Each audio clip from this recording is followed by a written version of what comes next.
Krishna devotees, please accept my humble obeisances. All glories to Sri Prabhupada and Guru Maharaj. Vidya Mataji, when are you ready? You can start, Mataji. Hare Krishna Prabhu. Please accept my humble obeisances. All glories to Srila Prabhupada and Guru Maharaj. Om Namo Bhagavati Vasudevaya. Om Namo Bhagavati Vasudevaya. Om Namo Bhagavati Vasudevaya. Narayanam Namaskrityam Naram Jiva Narottamam Devim Saraswatim Vyasam Tato Jayamudiraye. Nashta Preshu Abhareshu Nityam Bhagavati Sevaya Bhagavati Uttamasloke Bhakti Bhavati Nastihiki. Hare Krishna devotees, today we are reading from Canto 10, chapter 46, Uddhava visits Vrindavan, text 1 through 16. Text 1. Sukadev Goswami said, the supremely intelligent Uddhava was the best counselor of the Vrishni dynasty, a beloved friend of Lord Sri Krishna, and a direct disciple of Brihaspati. Text 2. The Supreme Lord Hari, who relieves the distress of all who surrender to him, once took the hand of his fully devoted, dearmost friend Uddhava and addressed him as follows.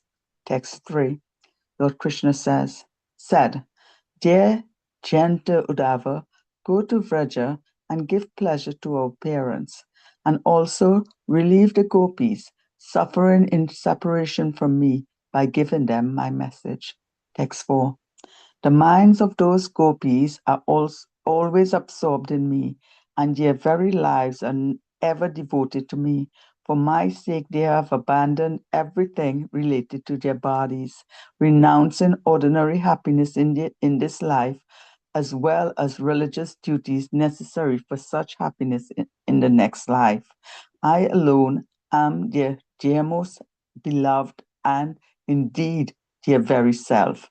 I personally sustain such devotees who for my sake give up all worldly duties. Text 5. My dear Uddhava, for those women of Gokula, I am the most cherished object of love. Thus, when they remember me, who am so far away, they are overwhelmed by the anxiety of separation. Text 6. Simply because I have promised to return to them, my fully devoted cowherd girlfriends struggle to maintain their lives somehow or other. Text 7. Sukadev Goswami said, thus addressed, O king, Uddhava respectfully accepted his master's message, mounted his chariot, and set off for Nanda Kukula. Text 8. The fortunate Uddhava reached Nanda Maharaj's pastures just as the sun was setting, and since the returning cows and other animals were raising dust with their hoofs, his chariot passed unnoticed. Text 9 through 13.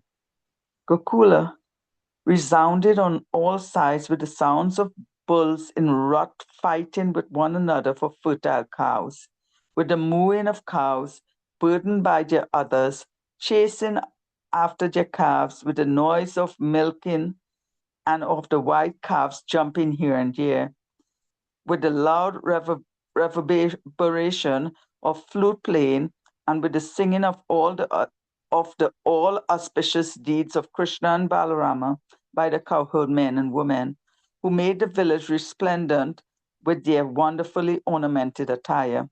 The cowherds' homes in Gokula appeared most charming with their abundant paraphernalia for worship of the sacrificial fire, the sun, unexpected guests, the cows, the brahmanas, the forefathers, and the demigods. On all sides lay the flowering forest, echoing with flocks of birds and swarms of bees, and beautified by its lakes crowded with swans, Karandava ducks, and bowers of lotuses. Text 14. As soon as Uddhava arrived at Nanda Maharaj's home, Nanda came forward to meet him. The cowherd king embraced him in great happiness and worshipped him as none different from Lord Vasudeva. Text 15. After Uddhava had eaten first-class food, been seated comfortably on a bed and been relieved of his fatigue by a foot massage and other means, Nanda inquired from him as follows. Text 16. Nanda Maharaj said, "My dear most fortunate one, does the son of Sura fare well now that he is free and, and has rejoined his children and other relatives?" Hare Krishna.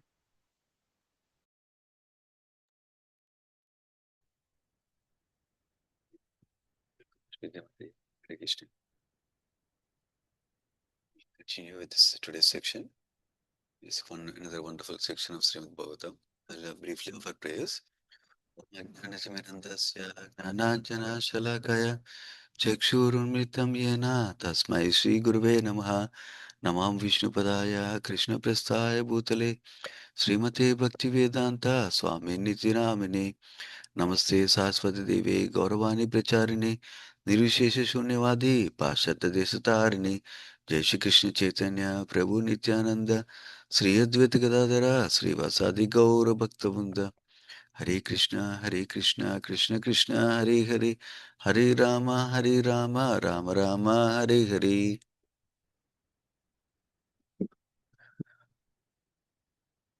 Thanks to all the devotees who joined today and regularly who are joining for this Srimad Bhagavatam discussions. It's only because of all of you that we're regularly studying Bhagavatam and observing in the wonderful Krishna, especially Krishna Lila that's going on in the 10th canto of Srimad Bhagavatam. So, in the previous chapter, we heard how Krishna was in Madura and Krishna accepted a teacher, Guru Sandipani Muni, to set an example for us how Guru is essential in our life. And he learned everything that Guru has to teach in a very short time, we heard. For example, we heard about 64 arts he learned in just 64 days and nights like that. And then we also heard toward the end of the last chapter that how Krishna and Balaram asked their Guru with gratitude, what can we give you as Guru Dakshina? And then the Guru Sandipani Muni understanding these are not ordinary students. So he asked a extraordinary request, which is to bring back his dead son who died in Prabhas Kshetra. So we heard how Krishna and Balram got the Panchajanya conch shell after killing Panchajana demon in the ocean, and then they went to Yamaloka and they relieved the sufferings of everybody. In fact, not only relieved the sufferings, they delivered everybody to go back to spiritual world. And then, of course, Yamaraja gave the dead son back alive to Krishna and Balaram after duly worshipping them. And then Krishna and Balaram returned back to their Guru Sandipani Muni and they delivered the son back to Sandipani Muni. And we heard toward the end of the chapter how Sandipani Muni blessed them very much, blessed both Krishna and Balaram very much, that they'll remember all the Vedas, all the knowledge that they learned, they remember always in this life and next life like that. And also, may your fame be spread all over like that also he blessed. So they received the blessings of Guru in this way. And then they went back home uh, to Madura and everybody was happy. Seeing Krishna Balaram again, it is described as if somebody uh, regained the money that they lost. Like that is described, their happiness was described. That's where we ended on Friday morning with this pastime. So now Krishna is in Madura right now. So this chapter is titled Uddhava Visits Vrindavana. It's a very wonderful chapter, one more chapter in Srimad Bhagavatam, where we hear the glorious qualities of Uddhava, the exalted devotion of Prema with Krishna Prema by residents of Raja like Gopis and Nanda Maharaj and Yashoda Mataji themselves also. We'll hear and then we'll hear also little bit from the purports about Krishna's heart towards these wonderful devotees of him in Vraja like that. Those are a few highlights of this chapter. Now we'll go into the details of this chapter. In the text one, Sukadeva Goswami is narrating, we know this Bhagavatam to Parishit Maharaj. Sukadeva Goswami is saying this verse. He describes Uddhava as Buddhi Sattamaha. That means he is supremely intelligent. Prabhupada translated as supremely intelligent Uddhava. And he was also described as best counselor of the Vrishni dynasty, like mantri or minister.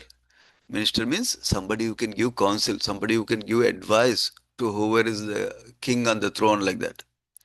And then he's also described as a beloved friend of Lord Sri Krishna. We also know uh, not only Uddhava is a cousin of Krishna.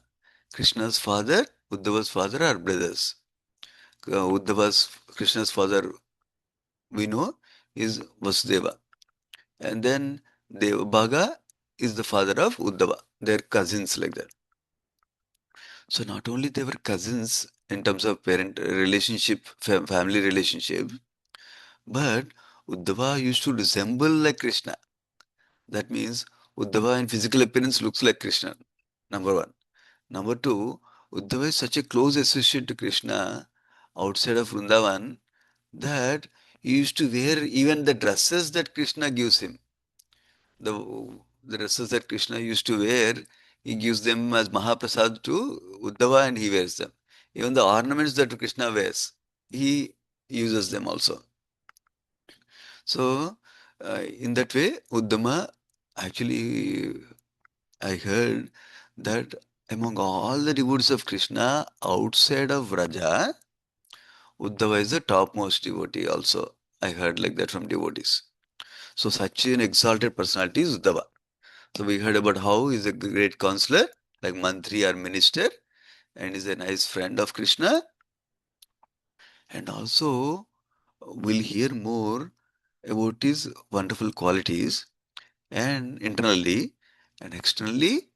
He is also exalted because he is a direct disciple of Brihaspati. Brihaspati is the special master of Devatas. So he personally taught him, seeing his high intelligence, and he personally taught him everything, including Srimad Bhagavatam, is described by Acharyas. So that is the exalted nature of Uddhava. So in the purport, BBT purport, we are hearing why Lord Krishna sent Uddhava to Vrindavana like that. What are the reasons? Why did Uddhava send to Krishna sent Uddhava to Vrindavan? So that is coming up. The actual storyline is that Krishna requested Uddhava, my dear Uddhava, please go to Vrindavan and then pacify my mother, father, and the gopis who are all distressed in separation from me. That is the request he is going to ask in the coming verses. Our acharyas are preempting it with with this purport already. But when he asks a request and Uddhava goes there and he pacifies them. That is the rest of the storyline. Back to this first verse purport. The BBT purport is describing why Krishna sent Uddhava. First of all, when Akrura was sent by Kamsa to pick up Krishna and Balaram and bring them to Madura from Vrindavan. Akrura went long time ago in a chariot and brought back Krishna and Balaram. While Krishna and Balaram were leaving from Vrindavan to Madura, that was when Krishna was about 11 years of age. So now Krishna gave a promise to the Vrajavasis. What did he give promise? He gave promise that I will come back again like that. Number one. So number one promise. Number two, in the recent chapter, we heard after uh, Krishna came to Madura and after Krishna killed Kamsa and then after Krishna met Vasudeva and Devaki who greeted with so much affection and then he bid farewell to Nanda Maharaj and the Gopas. So when he was giving farewell to his father Nanda Maharaj, he promised him that he will come back again and see him in Vrindavan like that. So given these two promises that he gave, but Krishna could not go to meet them in the Prakata Leela at least. Prakata Leela means the Leela that is manifest for even ordinary souls to see. Prakata Leela means the Leelas that is eternally going on in Vrindavan even today that ordinary souls cannot see. So in the Prakata Leela he could not go. So uh, that is why he is, that is one of the reasons why he is sending Uddhava now. Because Uddhava is the intimate associate of Lord Krishna. Then Acharyas raise another question. By the way, in Vedic culture, in Vedic scriptures, it's a common practice to raise questions and answer them. So that's what the Acharyas are doing. So one of the questions they raised is, why did Krishna not invite Nanda and Yashoda to come here instead? It's understood, okay, he is not able to go for some reason. That reasons also they'll elaborate. But why is he not inviting them to come here and spend time with him instead? Nanda and Yashoda Mataji can come. They'll be happy to come if they ask him. So, Jiva Goswami describes a couple of reasons. One is uh, it is an awkward situation in Lord's pastimes where Krishna is reciprocating with love of Vasudeva and Devaki as parents in Madhura, and at the same time, Nanda Maharaj and Yashoda are also here. He is reciprocating in love with them as his parents, like that. So it's a little awkward to exchange that loving feelings with them at the same time and in Madhura like that, together like that. That is one reason Srila Jiva Goswami gives.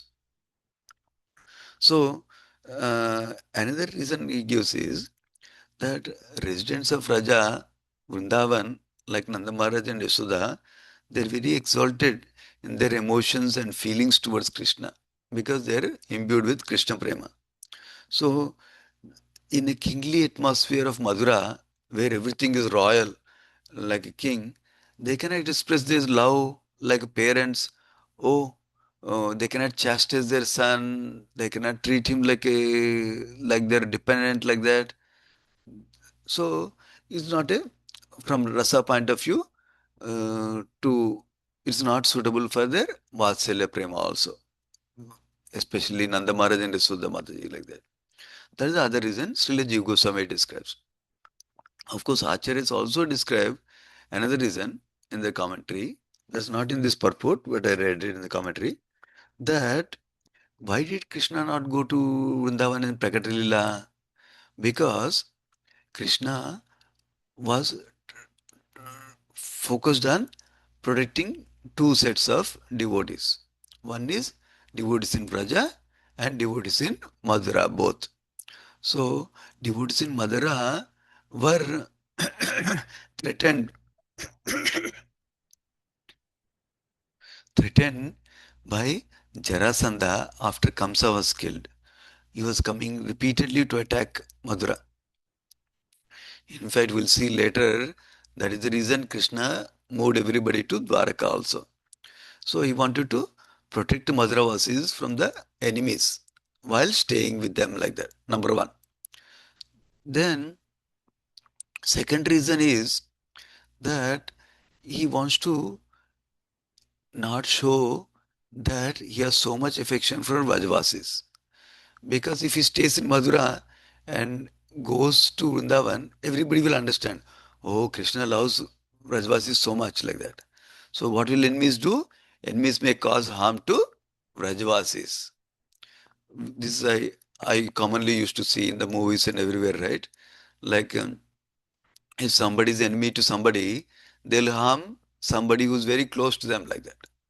So Krishna did not want to disclose his wonderful love for Vrajavasis also. So that way they don't go to Vraja and cause disturbance there also like that. That is another reason also Acharya described. Why Krishna did not visit Vrindavan like that. Of course, another internal reason Acharya described is that Krishna was increasing the longing of loving separation of Rajavasis from Krishna. Because in the separation, even though it's painful from our point of view, they're also experiencing happiness of that love for Krishna also at the same time. So that is another reason Acharyas give. Proceeding further, the BBT purport, the Buddhi Sattama word is elaborated further. So why is Uddhava described as Buddhi Sattama? That means supremely intelligent, having person who has intelligence of highest quality, like that is described. Because couple of reasons. One reason is that he could expertly pacify the Vrajavasis like Nanda Maharaj, Yasoda Mataji, and then all the cowherd boys and girls or ladies and men from their loving separation from Krishna because of their extraordinary pure love. So he was supremely intelligent in the sense that he can pacify them like that. That is one reason given here in the purport. Another reason given is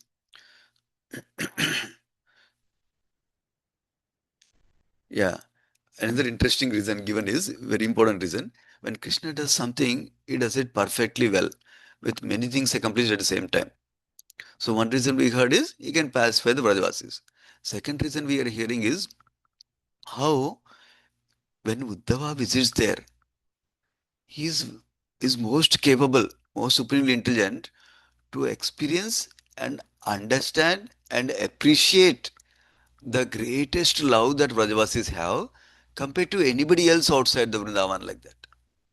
So once he experiences and sees that personally himself, Uddhava is also supremely intelligent in the sense that he can relay that message when he comes back to rest of the world, Madhuravasis, Dwarkavasis, for example, to relay that how Rajvasi's love is so great. They're fully sheltered in Krishna, fully immersed in Krishna's thoughts like that. So when he says, everybody we can also believe like that.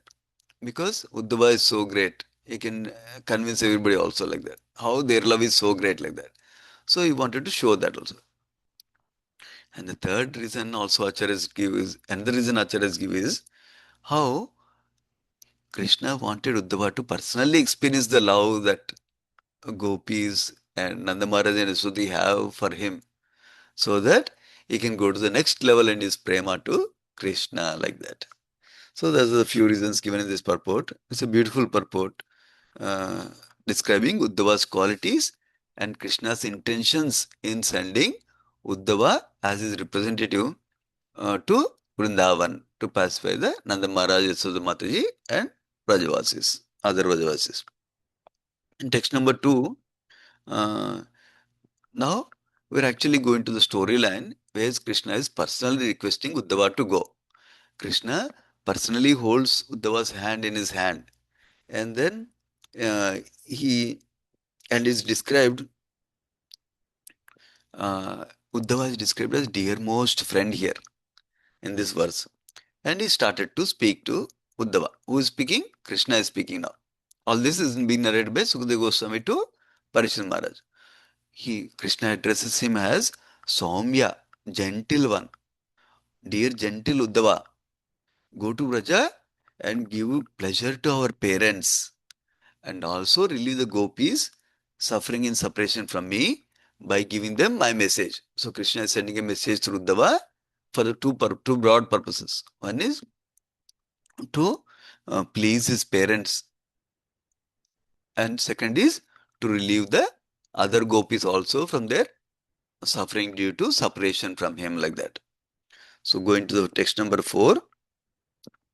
Now Krishna is personally glorifying the gopis, his devotees. See, he says, the minds of these gopis are always absorbed in me and their lives are very devoted to me. So in the purport, there's elaboration of this word, devotion of uh, devoted to me. And also, he says, for my sake, they abandoned everything related to their bodies. Bodies means they abandoned their home, families, husbands, children, like that. When when Krishna played his flute in the Rasalila chapters we heard, by getting attracted to Krishna's flute, they left whatever they were doing and came to meet Krishna like that. So they did not even care for social customs also. That's a hard thing to do. Otherwise, we'll be thinking whenever we do something, what will others think? What will others think like that? But for Krishna's sake, they're fully surrendered. They're ready to do anything like that. So that's how Krishna is glorifying them, appreciating them. This verse also says, because they're so surrendered to me, they're so devoted to me, I take it on myself to sustain them in all circumstances like that. In the purport we are hearing, BBT purport, that Krishna takes care of practicing devotees like us, sadhana bhaktas like that, like us. What to speak of elevated devotees who already have Krishna prema? He will definitely take care of them. That's assurance being given. So, as long as we devote to Krishna and surrender from our end towards Krishna, Krishna will protect us. Krishna will help us grow in our bhakti towards Him and be eternally happy like that. Going to text number 5. So now Krishna is glorifying the gopis still further. For these gopis, I'm the most cherished object of love. So that is why when they remember me, they have so much of anxiety of separation, like that Krishna is describing. So, um, purport is describing Sri Vishwanath Chakravarti Thakur saying that for us, most dear is ourself only. What is related to us is most dear to us. And we want to protect it, we want to cherish it like that.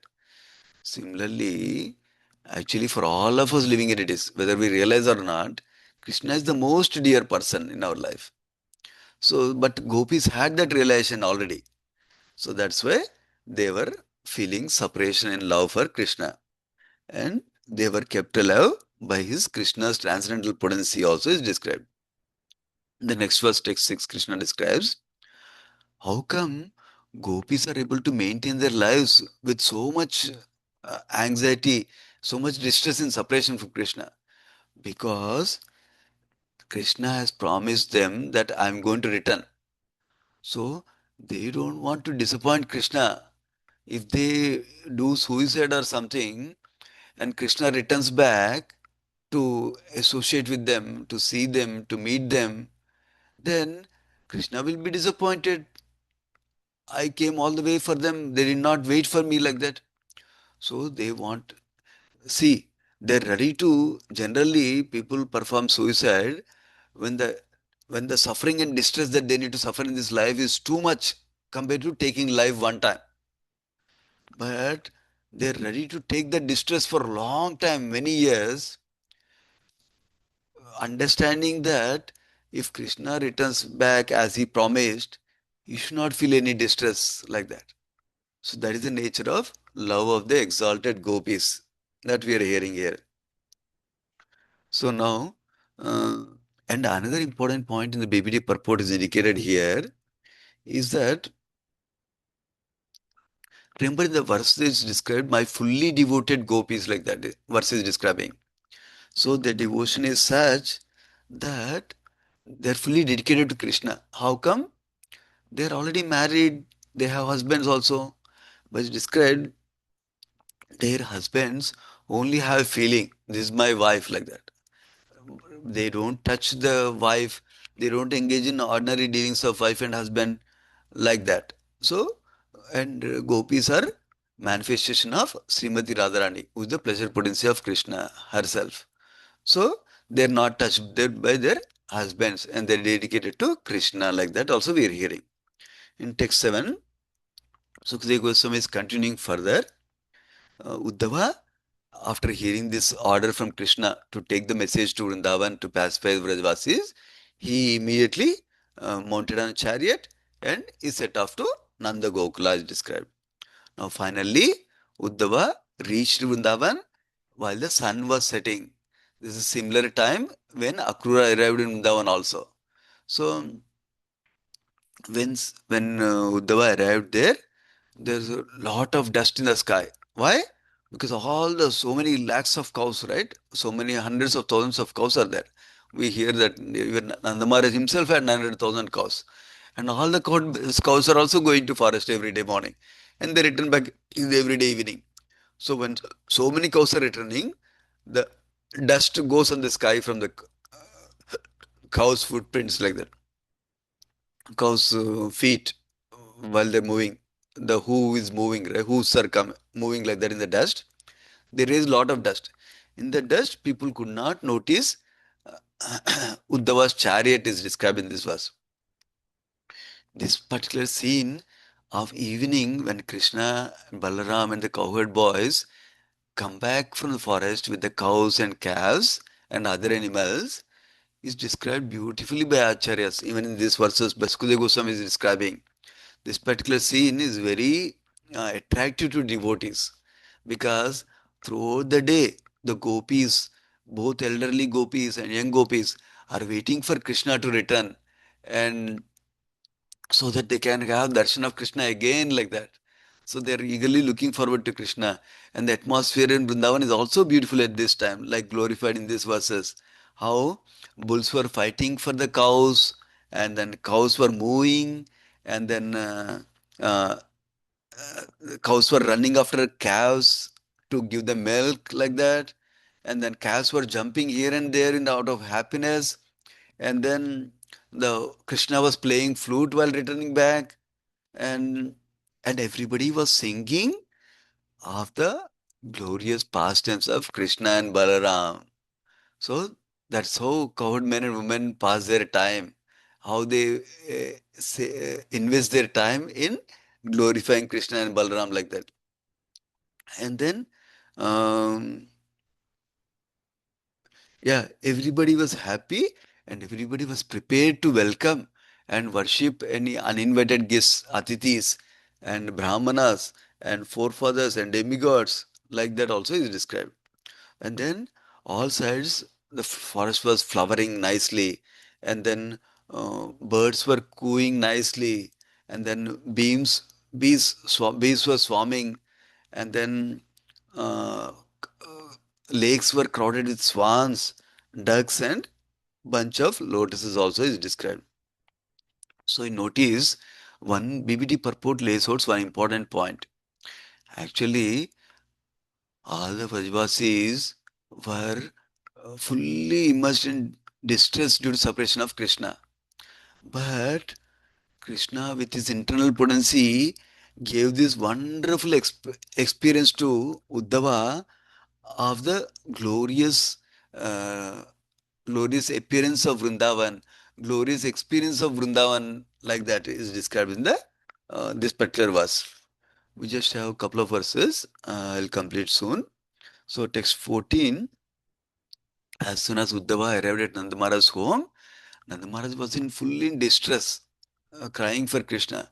But when the Atithi comes to home, Nanda Maharaj recovered, came to external senses, and he embraced Uddhava as described. And he worshipped him like he worships Vasudeva as described. So mm, this is another good thing. Basically, when we are meant for service, we don't consider our own feelings even sometimes. Of course, this is to be done with the guidance, but here is the exalted nature of Vaishnavas like Nanda Maharaj, where immediately received Uddhava nicely, and how he received is given in 15th verse also. He gave him first class food to eat, and then he helped him to sit comfortably on a bed, and then he had a servant give massage to his feet also, because those days people are coming from a long journey, give them some comfort like that. It's described he did not massage personally, but he asked a servant to massage him. Why? Because Uddhava was younger to him. Uddhava was his nephew, his brother's son. So it's not appropriate for him to hold his legs. That is why also we heard when he came, he embraced him instead of paying obeisances to him like that. So now also he gave a servant gave him a massage also. After receiving nicely, After taking care of his initial pleasantries to seat him comfortably like that and relieve him of hunger like that, then Nanda Maharaj started to speak to the guest, asking all the questions like that. So starting with first question we'll hear today and we'll continue tomorrow. So in text 16 we are hearing, oh, oh my dear most fortunate one, like that he starts. Uh, then Mahabhaga, that word is highlighted by Acharyas, is most fortunate, Uddhava, because he has the association of Krishna. And then he says, does the son of Sura fare well? Whose son of Sura is Vasudeva? Nanda Maharaj and Vasudeva are such nice friends. He immediately first is asking about Vasudeva. See, this is the greatness of the Vaishnavas. And they follow the etiquette also. They're not first asking about their children. First of all, they have heart loving feelings for the friend Vasudeva. So he's asking about Vasudeva first. Now that he's free from Kamsa's prison, and now that he's rejoined with children and relatives, how is he doing? Like that he inquired. So we'll hear more inquiries from Nanda Maharaj in the coming verses tomorrow. We'll pause here. Srimad Bhagavatam ki jai, Srila Prabhupada ki jai. Vanchakalpatarubhyascha Kupasindubhyevacha Patitanam Pavanebhyo Vaishnavebhyo Namo Namah. Thank you, devotees. Hare Krishna. Thank you very much, Prabhuji. Hari Hare Krishna.